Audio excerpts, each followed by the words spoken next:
News ভ্যানগার্ডে আপনাদের সকলকে স্বাগত জানাই। রাত ৯টার আলোচনায় আমরা যে বিষয়টা নিয়ে কথা বলবো সেটা হচ্ছে সারা রাজ্যে কিছু কোভিড ওয়ার সেন্টার করা হয়েছে এবং তার দায়িত্বে আছে শিক্ষকরা। অর্থাৎ এখন শিক্ষকরাও কোভিড আক্রান্তদের পাশে, এবং এই গোটা ওয়ার সেন্টারগুলো, কোভিড ওয়ার সেন্টারগুলো পরিচালনা করবেন শিক্ষকরা। ২৪ ঘন্টা তাতে কোভিড আক্রান্ত রোগীরা যে কোনো সাহায্যের জন্য ফোন করতে পারেন এবং সেটা কন্ট্রোল রুমের মতো ২৪ ঘন্টাই খোলা থাকবে। আগরতলায় বোজ্জং চৌমুহনীর কাছে, লালবাহাদুর চৌমুহনীর কাছে এরকম একটি কোভিড ওয়ার সেন্টার খোলা হয়েছে, তাতে শিক্ষকদের দায়িত্ব দেওয়া হয়েছে। আমরা সেই ছবিটা দেখাচ্ছি আপনাদের, এবং পাশাপাশি যেখানে শিক্ষকরা যারা দায়িত্বে আছেন তারা কি বলছেন শোনাবো আপনাদের। শিক্ষা দপ্তরের উদ্যোগেই কোভিড ওয়ার রুম। পুরাতন জেল রোডে এই ধরনের ওয়ার রুম খোলা হয়েছে। কোভিড আক্রান্তদের পাশে থাকবে শিক্ষকরা। ২৪ ঘন্টা চালু থাকবে কোভিড এই ওয়ার রুম। ধারাবাহিকভাবে খোঁজ খবর করবেন তারা, শিক্ষকরা যারা দায়িত্বে আছেন। শিক্ষা দপ্তরের উদ্যোগে এই কোভিড ওয়ার রুম। আমাদের সঙ্গে এক বন্ধু রয়েছেন। নমস্কার, ভ্যানগার্ড বন্ধু। কে বলছেন, কোথা থেকে বলছেন? হ্যালো। হ্যালো। হ্যাঁ বলুন। হ্যালো। হ্যাঁ শুনতে পাচ্ছি, বলুন। হ্যাঁ, আজকে বিষয়বস্তু শিক্ষকরাও কি আপনাদের পাচ্ছেন? হ্যাঁ, এই বিষয়বস্তু আলোচনা থেকে একটা করোনা রোগীদের আপনার কথাটা বুঝতে পারছি না, কেটে কেটে আসছে। আরেকবার ট্রাই করবেন। ধন্যবাদ আপনাকে। যে বিষয়টা কোভিড ওয়ার সেন্টার এবং সেখানে শিক্ষকরা দায়িত্বে আছেন। শিক্ষকরা কোভিড আক্রান্তদের পাশে, এটা অভিনব উদ্যোগ বলা যেতে পারে। রাজ্যে সর্বত্র এই ধরনের ওয়ার সেন্টার খোলা হয়েছে, তার দায়িত্বে ২৪ ঘন্টা খোলা থাকবে। ছবিটা দেখাচ্ছি। পাশাপাশি যারা দায়িত্বপ্রাপ্ত শিক্ষক তারা কি বলছেন শোনাবো আপনাদের।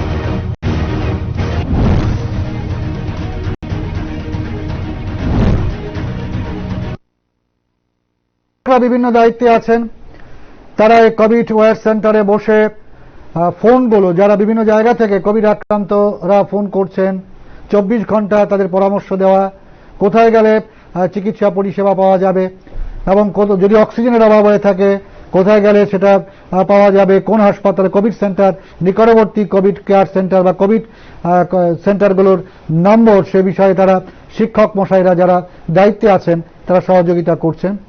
এবং এটা অভিনব উদ্যোগ রাজ্যের জন্য বলা যায়। এবং দেখা গেছে বিভিন্ন সংগঠনগুলো এই কোভিড পরিস্থিতিতে তারা যেমন সহযোগিতা করছেন, এবার শিক্ষকরাও কোভিড আক্রান্তদের পাশে দাঁড়িয়েছেন। কথা বলবো বিশেষজ্ঞ অবসরপ্রাপ্ত দুজন শিক্ষকের সাথে। তার আগে একজন বন্ধু আছেন। নমস্কার, ভ্যানগার্ড বন্ধু। কে বলছেন, কোথা থেকে বলছেন? নমস্কার, আমি ধর্মনগর থেকে বলছি। হ্যাঁ বলুন। আমাদের ধর্মনগরে হরি মন্দির রোডে করোনা পেশেন্ট আছে, কিন্তু কোন রকম কিছু করা হয়নি। কার সঙ্গে কথা হয়নি আপনার? হ্যালো, আপনি বিষয়টা স্পষ্ট করুন, কার সঙ্গে কথা হয়নি? মানে কোন রকম ব্যবস্থা নেওয়া হয়েছে না, সিল মারা হয়নি। বুঝতে পেরেছি, ধন্যবাদ আপনাকে, ভালো থাকবেন। এই কোভিড কেয়ার সেন্টার, যেটা ক্ষুদিরাম ইংলিশ মিডিয়াম স্কুল পুরাতন জেল রোডের কাছে, এবং তার দায়িত্বে যারা আছেন শিক্ষক মশাইরা যারা অক্লান্ত পরিশ্রম করছেন কোভিড আক্রান্তদের পাশে দাঁড়িয়ে কিভাবে তাদেরকে সাহায্য করা যায় বিভিন্ন ভাবে, কি বলছেন এই যারা দায়িত্বে আছেন তাদের মধ্যে একজন, শুনুন আপনারা। প্রোগ্রাম বলতে এটা আন্ডার ডিএম আমাদের শিক্ষা দপ্তরকে একটা দায়িত্ব দেওয়া আছে। তো আমাদের এলিমেন্টারি এডুকেশন থেকে ডাইরেক্টর স্যার ওনাদের অফিসারদের নিয়ে এখানে একটা কোভিড কন্ট্রোল সেন্টার করেছেন। এটাকে কোভিড ওয়ার রুম বলা হয়। তো এইখান থেকে আমরা সারাদিনে আজকের ডেটে গতকালকে যত পেশেন্ট এক্টিভেট হয়েছেন ওনাদের ডাটা আমাদেরকে থ্রু হেলথ ডিপার্টমেন্ট থেকে এখানে চলে আসে, থ্রু অনলাইনের মাধ্যমে। তো এখান থেকে আমরা প্রত্যেকটা পেশেন্টের সঙ্গে আমরা এখানে বাই ফোন যোগাযোগ করি, ওনাদের বর্তমান অবস্থাটা কি আছে, ওনারা হোম আইসোলেশনে আছেন কিনা। শুনলেন একজন যারা দায়িত্বে আছেন শিক্ষকরা, তাদের মুখ থেকেই। আমাদের সঙ্গে রয়েছেন রাজ্যের একজন অবসরপ্রাপ্ত শিক্ষক মণিময় রায়। দীর্ঘ সময় নেতাজি সুভাষ বিদ্যানিকেতনে চাকরি করেছেন, অবসর নিয়েছেন। মণিময় বাবু, আপনাকে নিউজ ভ্যানগার্ডে স্বাগত জানাই। নমস্কার সকলকে। এই যে কোভিড ওয়ার রুম যেখানে শিক্ষকদের দায়িত্ব দেওয়া হয়েছে, তারা কোভিড আক্রান্ত রোগীদের সাহায্য করছে, কোভিড আক্রান্ত রোগীরা ফোন করে বিভিন্ন সাহায্য চাইছে, তারা সাহায্য করছে এবং বলা যেতে পারে এটা অভিনব।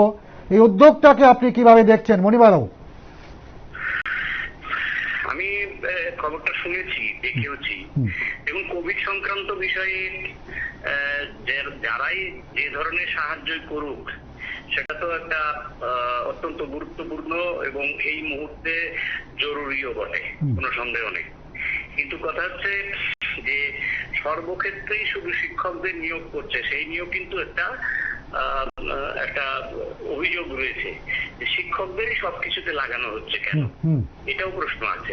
কিন্তু এই মুহূর্তে যে কোভিড এর যে সিচুয়েশন চলছে, এই সিচুয়েশনে এই প্রশ্নগুলি তোলা বোধহয় ঠিক হবে না। আর কাজটা তো কোভিড রোগীদের দিয়ে সেবা যত্ন করা বিষয়টা না, বিষয়টা হচ্ছে ওদের যে সমস্ত তথ্য সমগ্র আছে ওরা তাদের মাধ্যমে ডাক্তারদের কাছে পৌঁছে দেবেন। যে কোনো কিছুতেই শিক্ষকরা তাদের কাজগুলি অত্যন্ত গুরুত্ব সহকারে করেন, আমার ধারণা এই ক্ষেত্রেও তারা করবেন। তবে কিছু কিছু প্রশ্ন কিন্তু উঠতে শুরু করেছে সব ব্যাপারে, যেমন বাড়িতে জনগণনা থেকে শুরু করে রেশন কার্ড তৈরি করা থেকে শুরু করে তারপরে এই কোভিডে তো নতুন করে এলো এবং ভ্যাকসিনেশনের ব্যাপারে কোন কোন বাড়িতে কি টিকা গ্রহণ করা হয়েছে, সব ব্যাপারে শিক্ষকদের লাগানো হচ্ছে। এখন প্রশ্ন হচ্ছে তার কি কোনো বিকল্প ব্যবস্থা কি ছিল? আমার ধারণা যদি সরকার একটু সচেষ্ট হন তাহলে বিষয়টা একটু বিবেচনার ভিতরে যদি আনেন, সেটা হচ্ছে এনজিও নিয়োগ করতে পারে, নন গভর্নমেন্ট অর্গানাইজেশন যারা আছে তাদেরও এর ব্যাপারে সাহায্য করুক।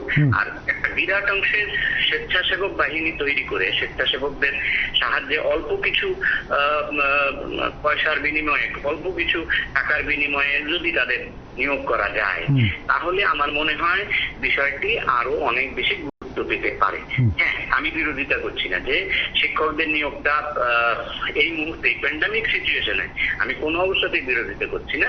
আমি বলছি যে নিশ্চয়ই শিক্ষকরা এই রাজ্যের নানা রকম কাজকর্মের সঙ্গে যুক্ত থাকেন, তারা এতেও সরকারকে সাহায্য করতে নিশ্চয়ই ভালোভাবেই সাহায্য করতে পারেন।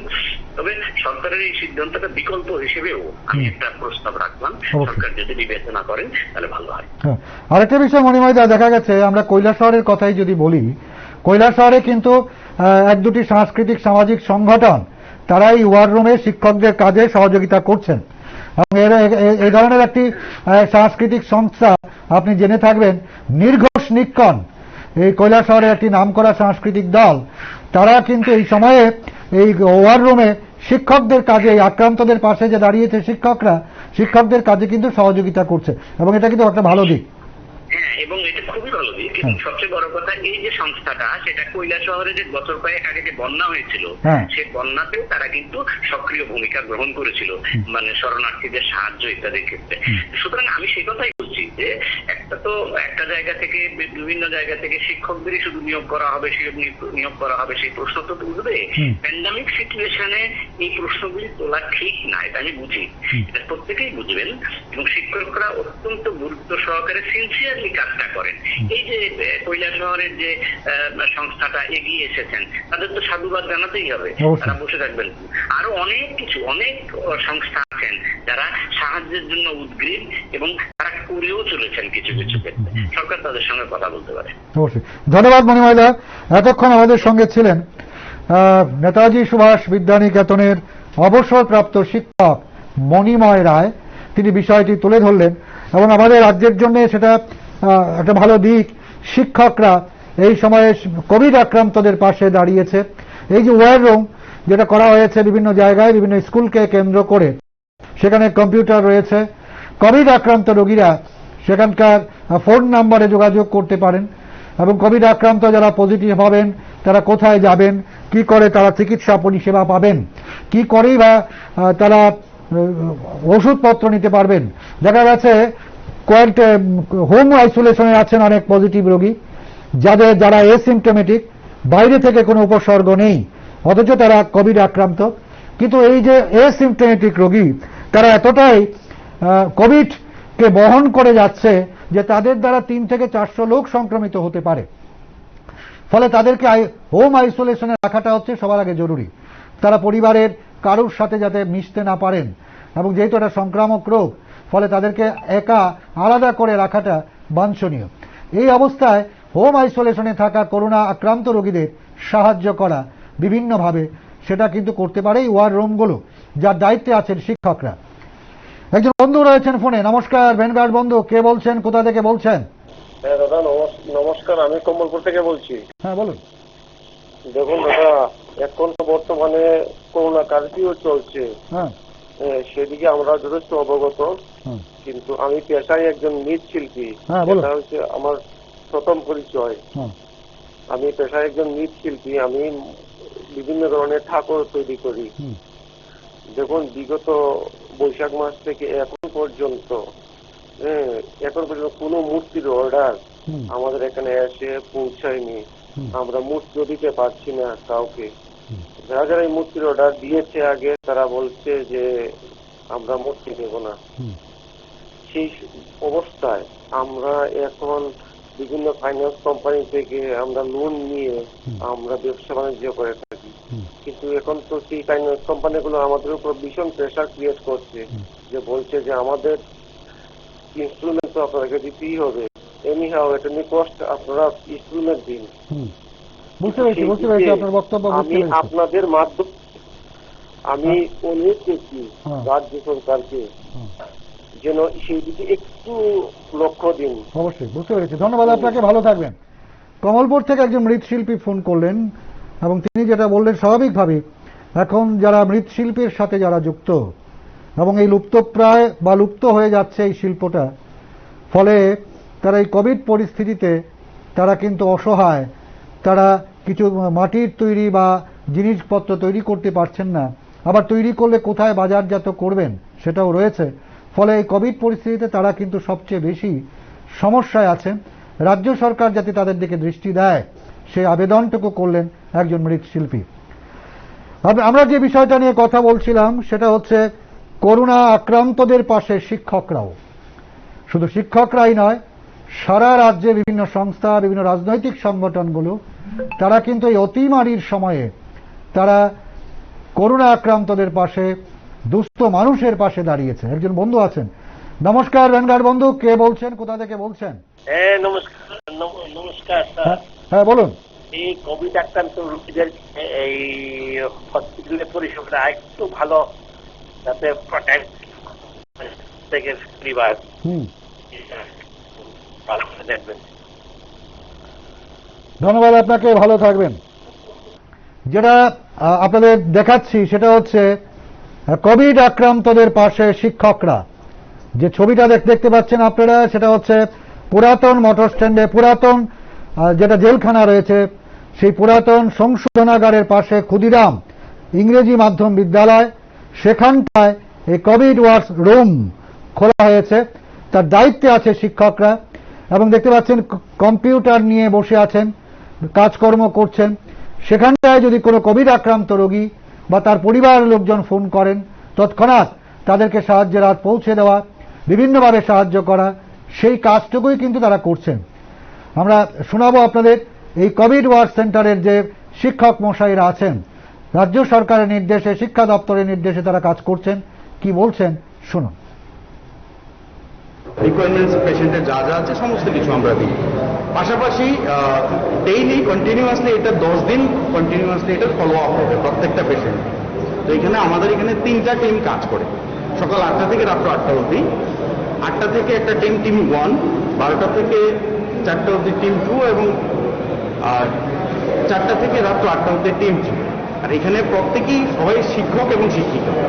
আমাদের ওয়েস্ট ডিস্ট্রিক্টের যত শিক্ষক শিক্ষিকারা আছেন এখানে স্ব উদ্যোগে নিজের ইচ্ছায় কোনো ধরনের ছাড়াই এখানে কাজ করে যাচ্ছেন, একদম স্ব ইচ্ছায় খুশি মনে কাজ করে যাচ্ছে।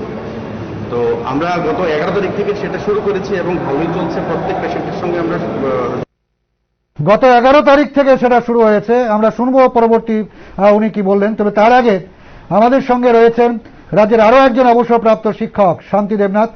শান্তিবাবু, আপনাকে নিউজ ভ্যানগার্ডে স্বাগত জানাই। বলুন। যে বিষয়টা যে শিক্ষকরাও এবার আক্রান্তদের পাশে, সারা রাজ্যে কোভিড ওয়ার রুম খোলা হয়েছে, সেখান থেকে শিক্ষক মশাইরা দায়িত্বে আছেন, অনেক শিক্ষক তারা এই কাজটুকু করছেন।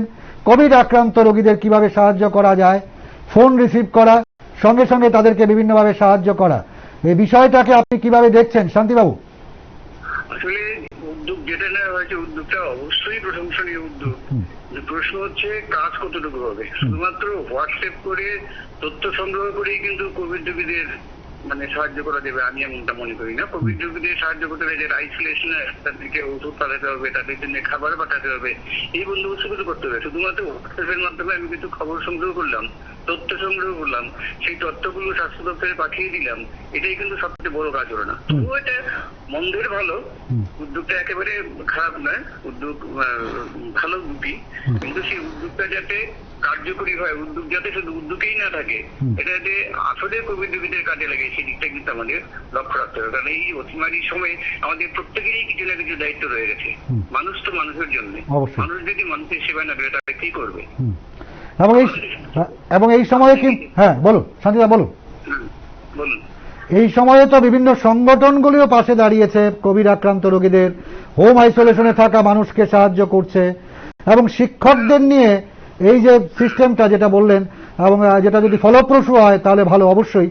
এবং এই কোভিড ওয়ার সেন্টারে দেখা গেছে বিভিন্ন সংস্থাগুলো সাহায্য বা এগিয়ে আসছে। এর আগে আমি কথা বলেছিলাম রাজ্যের আরো একজন অবসরপ্রাপ্ত শিক্ষক মণিময় দার সাথে, মণিময় রায়।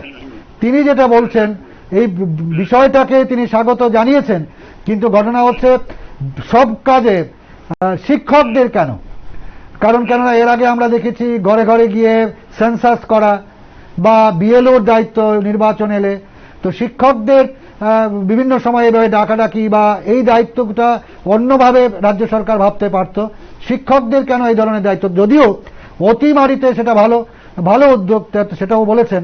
তো আপনি বিষয়টা নিয়ে বললেন, এবং এই যে সরকারের যে উদ্যোগ, এবং এটা বলা যেতে পারে সারা দেশের মধ্যে একটা নতুনত্ব, অভিনবত্ব, তো সেই বিষয়টাকে নিয়ে আপনি কি বলবেন? আমি আবারও বলবো যে উদ্যোগটা অবশ্যই প্রশংসনীয় উদ্যোগ, তবে উদ্যোগটা যাতে সঠিকভাবে কার্যকরী হয় সেই ব্যাপারে কিন্তু দৃষ্টি দিতে হবে।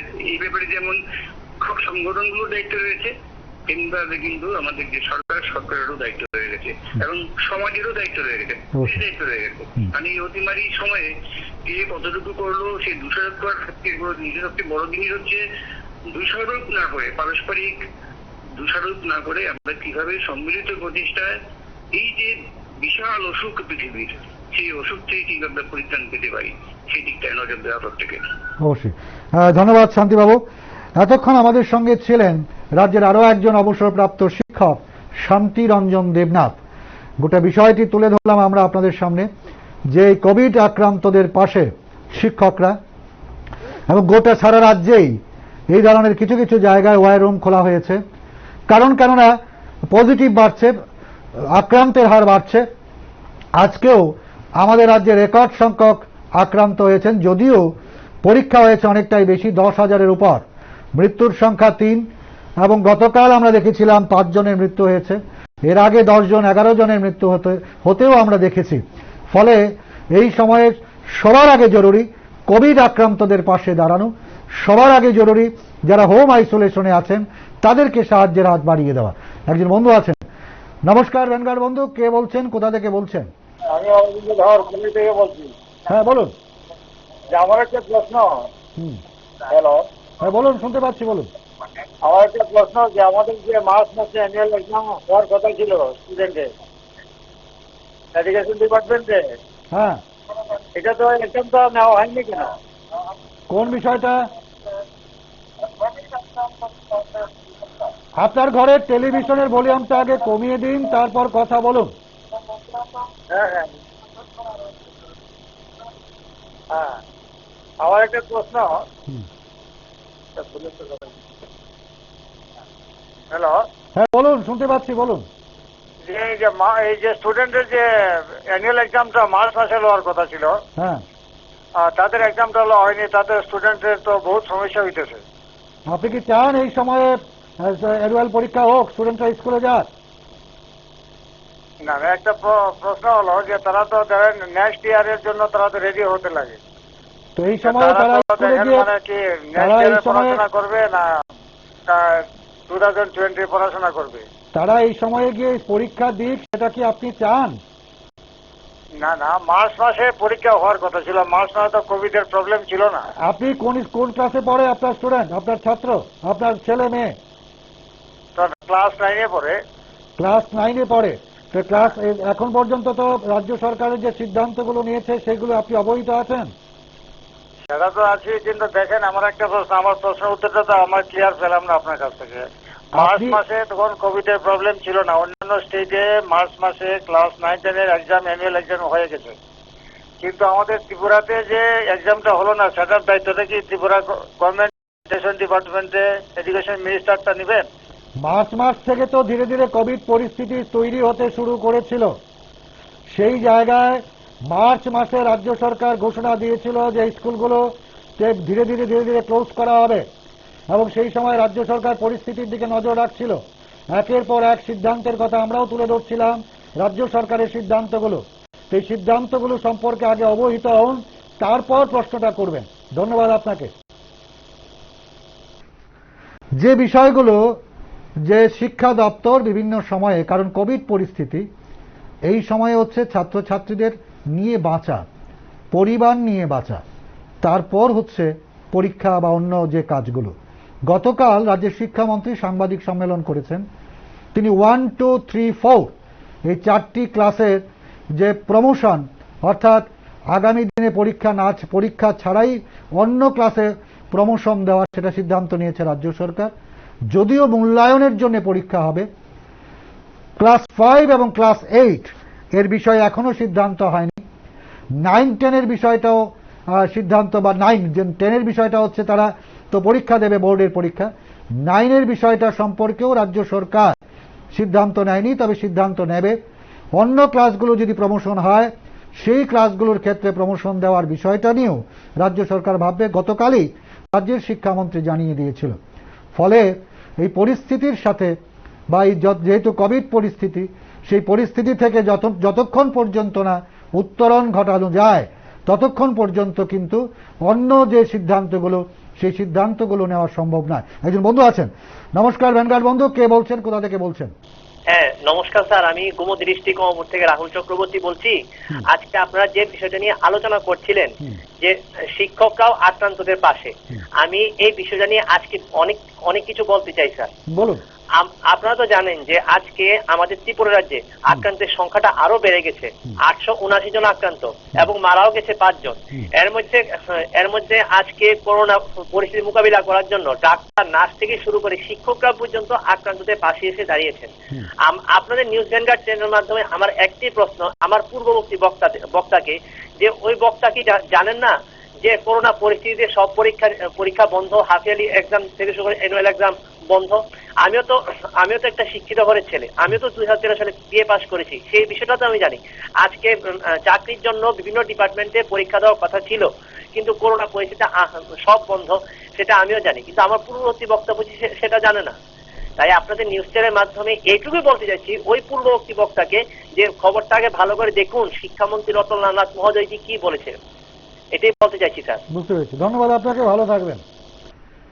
আমরা যে বিষয়টা নিয়ে আজকে কথা বলছি সেটা হচ্ছে শিক্ষকরাও আক্রান্তদের পাশে, অর্থাৎ বিভিন্ন জায়গায় এই যে ওয়ার রুমগুলি খোলা হয়েছে, শিক্ষকদের নিয়ে। তারা কোভিড আক্রান্ত রোগীদের সম্পর্কে খোঁজ খবর করছেন। যারা কোভিড আক্রান্ত, যারা হোম আইসোলেশনে আছেন, তারা এই ওয়ার রুমগুলোতে ফোন করে বিভিন্ন সাহায্যের জন্য ফোন করতে পারেন এবং তাদেরকে সুপরামর্শ দিয়ে সাহায্য করছেন শিক্ষকরা। এবং এই কোভিড আক্রান্ত বা এই যে ওয়ার রুমগুলো শিক্ষকরা যে দায়িত্বে আছেন, এই শিক্ষকদের পাশে দাঁড়িয়েছে বিভিন্ন সংগঠনগুলো, বিভিন্ন সাংস্কৃতিক সংগঠনগুলো। কৈলাসহরের একটি সাংস্কৃতিক সংস্থা নির্ঘোষ নিক্কণ, তারা এই শিক্ষকদের ওয়ার রুমে শিক্ষকদের পাশে দাঁড়িয়ে তাদেরকে বিভিন্নভাবে সহযোগিতা করছেন। সারা রাজ্যেই এই কোভিড পরিস্থিতিতে শিক্ষকদের পাশাপাশি বিভিন্ন এনজিও, বিভিন্ন সামাজিক সংস্থা, বিভিন্ন রাজনৈতিক সংগঠন তারা এগিয়ে এসছে, বিভিন্নভাবে সহযোগিতা করছে। বিষয়টা হচ্ছে সবাই মিলে যদি লড়াই করা যায়, সবাই মিলে ঐক্যবদ্ধভাবে যদি কোভিডের বিরুদ্ধে রুখে দাঁড়ানো যায়, তাহলে আমরা এই দ্বিতীয় ঢেউকে অতিক্রম করতে পারব। করোনার এই দ্বিতীয় ঢেউকেও আমরা জয় করে নিতে পারবো অনায়াসে। কিন্তু সমস্যাটা হলো একাংশ মানুষ এখনো সচেতন হয়েও অসচেতনভাবেই থাকছেন। তারা করোনা এই যে কারফিউ চলছে, এই কারফিউর সময়েও তারা বেরিয়ে পড়ছেন ঘুরতে, দেখতে, শহর পরিক্রমা করতে, এবং সেটা কোনোভাবেই ঠিক নয়। আপনার অসতর্কতায় আপনি আক্রান্ত হতে পারেন, আপনার অসতর্কতায় আপনার পরিবার, আপনার সমাজ আক্রান্ত হতে পারে। এই যে কোভিড ওয়ার সেন্টার, যেটা ক্ষুদিরাম বসু ইংরেজি মাধ্যম বিদ্যালয়ে করা হয়েছে, সেই কোভিড ওয়ার সেন্টারের দায়িত্বে থাকা শিক্ষকরা এই গোটা বিষয়টি নিয়ে শিক্ষা দপ্তরের যে নির্দেশ বা শিক্ষা দপ্তরের যে উদ্যোগ, সে বিষয়টা তুলে ধরেছেন। শোনাবো, শুনুন একবার। যোগাযোগ করার চেষ্টা করছি। আর পাশাপাশি আমরা অনেক সময় কি ফোন করতে গিয়ে আমরা অনেক সময় অনেক জায়গায় অনেক রিপোর্ট পাই, যেমন আমাদের এখানে আমাদের চাল ডাল নেই, খাওয়ার নেই, তখন আমরা এটা সঙ্গে সঙ্গে লিখে আমরা হোয়াটসঅ্যাপের মাধ্যমে, আমরা ডিপার্টমেন্টের মাধ্যমে ডিএম এর কাছে পাঠিয়ে দিই। সেটা আবার ফলো আপ করে আবার ডিএম থেকে এসডিএম থেকে সে ওনাদের বাড়িতে আবার সেই খাবারটাও পৌঁছে দেওয়া। এবং কালকে যেমন আমাদের একটা রিপোর্ট আছে, কালকে চম্পকনগর থেকে আমরা একটা ডাটা পেয়েছিলাম, এবং উইদিন বিকালবেলা পিপি কিট পরে একজন স্বাস্থ্য ডিপার্টমেন্ট থেকে একজন লোক গিয়ে ওনার বাড়িতে খাবার দিয়ে এসেছে। আজকেও আমার ডাইরেক্টর স্যার এসেছিলেন, সাজু ভাই স্যার, উনি এসেছিলেন, বলেছেন ব্যাপারটা যে দিয়ে উनको পৌঁছা দিয়া গিয়া। তো এই কাজটা আমরা এখান থেকে করছি। কোনো পেশেন্ট আছে যদি কোনো রকম শারীরিক অসুস্থতা বোধ করে, তখন কি আপনাদের এই কন্ট্রোল রুমের সহযোগিতা নিতে পারে? হ্যাঁ, এইখানে আমরা এখানে যদি শারীরিক অসুস্থতা বোধ করি, তো আমাদের অ্যাম্বুলেন্স আছে এবং প্রত্যেকের এরিয়াতে আপনাদের ডক্টর অ্যালার্ট করা আছে। ওনাদের আপনার নাম্বারগুলো এবং ডাক্তারদের নাম আমরা ওনাদেরকে দিয়ে দিই। কিন্তু রাত 8টার পরে অধিকাংশ রোগীর সমস্যা দেখা যায় কোভিড পেশেন্ট, তখন আপনার কিভাবে তখন আমাদের কাছে যদি ফোন আসে, আমাদের কাছে ওয়েস্ট ডিস্ট্রিক্টের একটা থাকে, একটা হেল্পলাইন থাকে, ওইটা আমরা দিয়ে দিই। বা আমাদের কাছে যে ডক্টরসরা থাকে, তারপরেও 8টার পরেও অনেক সময় আমরা যে আমাদের ফোন থেকে করছি, অনেক সময় অনেক ফোন ফিরে আসে, তখন আমরা ওই নাম্বারগুলি দিয়ে দিই। কোনখানটা কি আপনাদের ব্যক্তিগত ফোন নাম্বার ব্যবহার করছেন? আপাতত আমাদেরকে রেডি করে দিয়ে দিচ্ছে, মানে এটার প্রসেসটা একদিন সময় লাগছে। আমাদের কিছু সিম এসে গেছে, আর কিছু সিম আসছে। জেলাতে কয়েকটি এরকম কল সেন্টার করা হয় না, আমাদের এখানে একটাই আমরা জানি। আমরা একটাই। কতজন এখানে নিয়োজিত হয়েছে? আমরা প্রথম দিকে 12 জন করে 36 জন, 3টা টিম। তো এখন দিন দিন পেশেন্টের সংখ্যা আমাদের বেড়ে যাচ্ছে। যেমন কালকে আমাদের কাছে প্রায় 1400 পেশেন্টের ডাটা এসেছে। তো 1400 পেশেন্টকে আমরা 20 জনে যদি ফোন করি, অনেকটা লম্বা টাইম হয়ে যাচ্ছে। তো এই কারণে আমরা আরও টিচারকে এটাতে এঙ্গেজ করার চেষ্টা করছি। যেমন আজকে আমাদের অনেক টিচার এসেছে, 12 জনের বেশি আছে। তো ওনারা আবার কিছুটা কাজ করছে, কারণ এটা ডে বাই ডে বাড়বে। একজনের পক্ষে 40, 50, 60টার বেশি ফোন করা যায় না, যার কারণে আমরা আস্তে আস্তে শিক্ষকদেরকে বাড়াতে চেষ্টা করছি এটাতে ইনভলভ করার। আমার নাম তাপস। একজন বন্ধু রয়েছেন ফোনে। নমস্কার ব্যানগার বন্ধু, কে বলছেন, কোথা থেকে বলছেন? হ্যাঁ নমস্কার স্যার। হ্যাঁ বলুন। মেলাঘর থেকে বলছি। বলুন।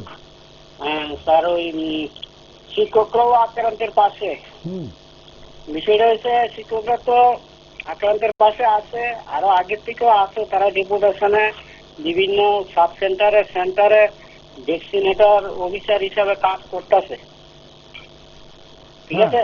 হ্যাঁ, এই বিষয়টা হচ্ছে যারা ভ্যাকসিনেটর অফিসার হিসেবে কাজ করছে তারা তো সবাই ভ্যাকসিন পাইছে না, কারণ হচ্ছে সবাই তো আর বয়স 45-এর উপরে না। হ্যাঁ বলুন, বুঝতে পারছি, বলুন। হ্যাঁ, এই বিষয়টা হচ্ছে তারা কি ফ্রন্টলাইন ওয়ার্কার হিসাবে এখন কাজ করবো নাকি সিটিজেন হিসাবে তারা থাকবো? তাদের কি প্রথমে ভ্যাকসিনের ব্যবস্থা করা হবে কিনা এটা রাজ্য সরকারের গোচরে নেওয়ার জন্য ফোন করলাম। বুঝতে পেরেছি, ধন্যবাদ আপনাকে, ভালো থাকবেন। যারা রয়েছেন এখনো টিকা নেননি, রাজ্য সরকার কিন্তু বিনা পয়সায় বিভিন্ন জায়গায় টিকা ভ্যাকসিন দেওয়া হচ্ছে বা উদ্যোগে দেওয়া হচ্ছে। বিভিন্ন ভ্যাকসিনেশন সেন্টারগুলোতে এখন 18 থেকে 44 বছর বয়স যাদের, তাদেরকে ভ্যাকসিন দেওয়া হচ্ছে, যদিও অনলাইনে রেজিস্ট্রেশন করতে হয়। কিন্তু এই গোটা প্রক্রিয়াটি ভ্যাকসিনেশন বা টিকাকরণ প্রক্রিয়া চলছে বিনা পয়সায়। ফলে যারাই আছেন বা ভ্যাকসিন এখনো নেননি তাদেরকে বারবার বলা হচ্ছে আপনারা ভ্যাকসিন নিয়ে নেবেন, কিন্তু তারপরেও যদি কেউ না নেন তাহলে সেই দোষ তো রাজ্য সরকারের নয় বা সেই দোষ তো স্বাস্থ্য দপ্তরের নয়। এবারে যে বিষয়টা তুলে ধরবো, কারণ হাতে সময় নেই, ভ্যাকসিনের বিষয় বা করোনা সংক্রমণের বিষয় সবকিছুই বললাম। রাজ্যের মুখ্যমন্ত্রী বিপ্লব কুমার দেব আজকে মঠচৌমুহনী থেকে হেঁটে বটতলা হয়ে এডিনগর পর্যন্ত গেছেন। কারণ কেননা গোটা শহরের পরিস্থিতি দেখতে চাইছেন বাস্তবের মাটিতে নামে, এবং তিনি গোটা শহরে করোনা কারফিউ চলছে, এই সময়টায় পুলিশ বা প্রশাসনের কি উদ্যোগ বা পুলিশ বা প্রশাসন কতটা সক্রিয় তা দেখতে তিনি আজকে মঠচৌমুহনী থেকে হেঁটে বটতলা হয়ে এডিনগর পর্যন্ত যান।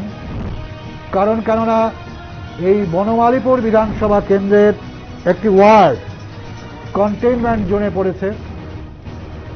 এডিনগর অর্থাৎ মিলনচক্র 46 নম্বর ওয়ার্ড, সেটাও কন্টেইনমেন্ট জোনে।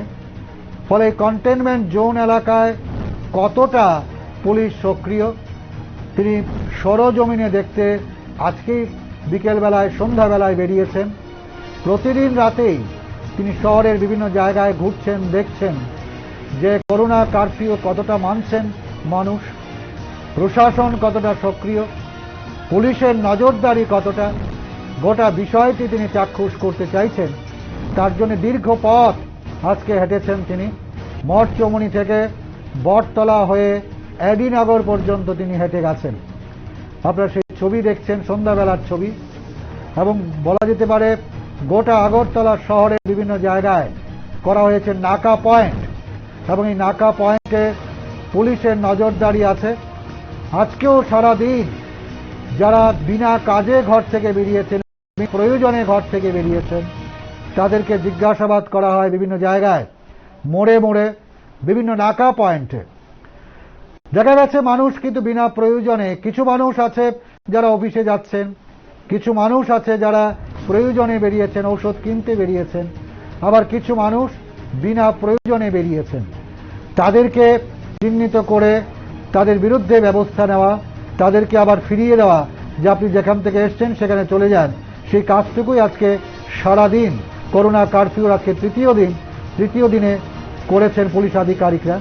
আপনারা দেখছেন ছবিটা, এটা সকালবেলার ছবি। সকাল থেকেই আগরতলা শহরের বিভিন্ন জায়গায় মানুষের এই যে ভিড়, যানবাহন নিয়ে অনেকে বেরিয়েছেন, অনেকে বাইক নিয়ে বেরিয়েছেন, দাপিয়ে বেড়াচ্ছেন, আগরতলা শহর দেখতে বেরিয়েছেন যেন করোনার উৎসব চলছে।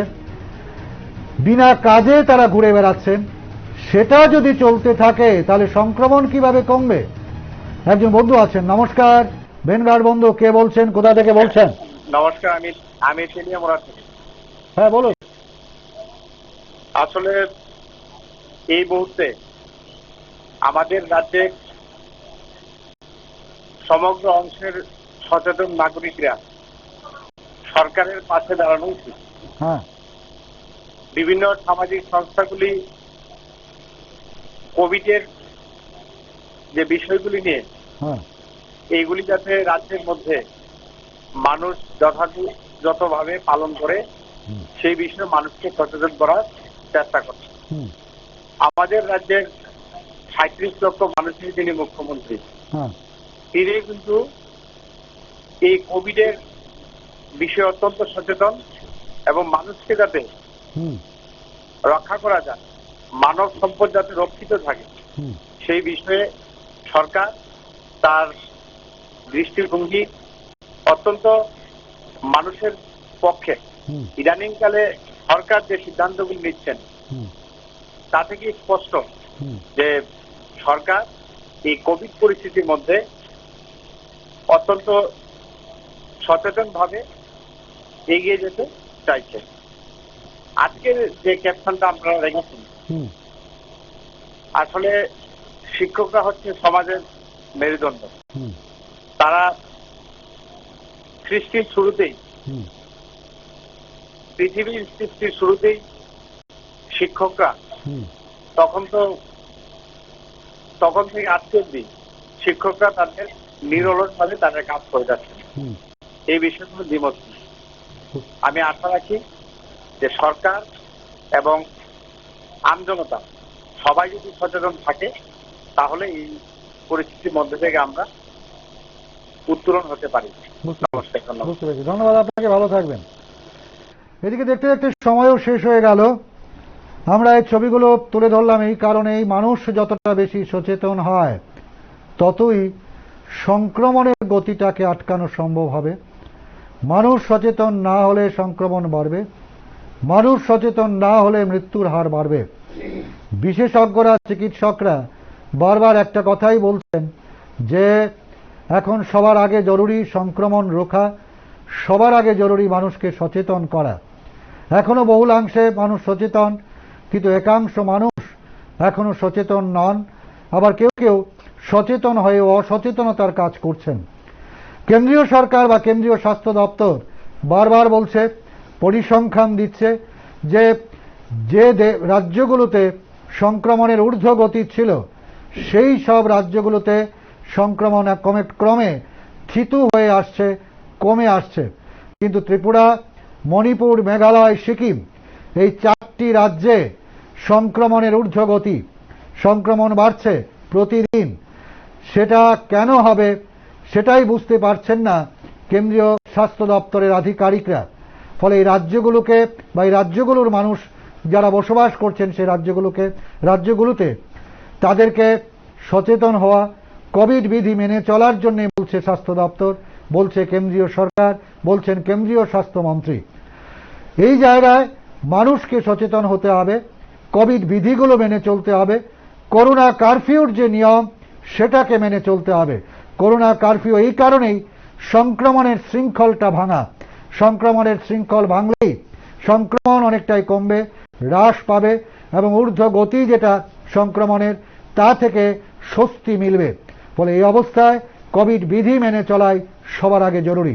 শেষ করব আজকের মতো অনুষ্ঠান আলোচনা, কিন্তু যাবার আগে একটি কথাই বলতে হয় যে সুস্থ থাকতে গেলে, পরিবার বা সমাজকে নিয়ে ভালোভাবে থাকতে গেলে কোভিড বিধিগুলো মেনে চলতে হবে।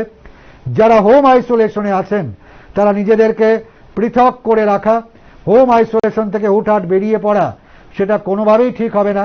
হোম আইসোলেশনে থেকে নিজেকে আইসোলেট করে রেখে চিকিৎসা পরিষেবা গ্রহণ করে তারপর সুস্থ হতে হবে। এই বিধিগুলি যদি মেনে চলে বা এই নিয়মগুলি মেনে চলেই করোনাকে আমরা সহজে জয় করতে পারবো বা করোনাকে সহজে আমরা পরাজিত করতে পারবো এবং করোনার দ্বিতীয় ঢেউকেও আমরা পরাজিত করা আমাদের পক্ষে সম্ভব হবে। শেষ করব আজকের মতো আলোচনা। ভালো থাকবেন, সুস্থ থাকবেন। নমস্কার, শুভ রাত্রি।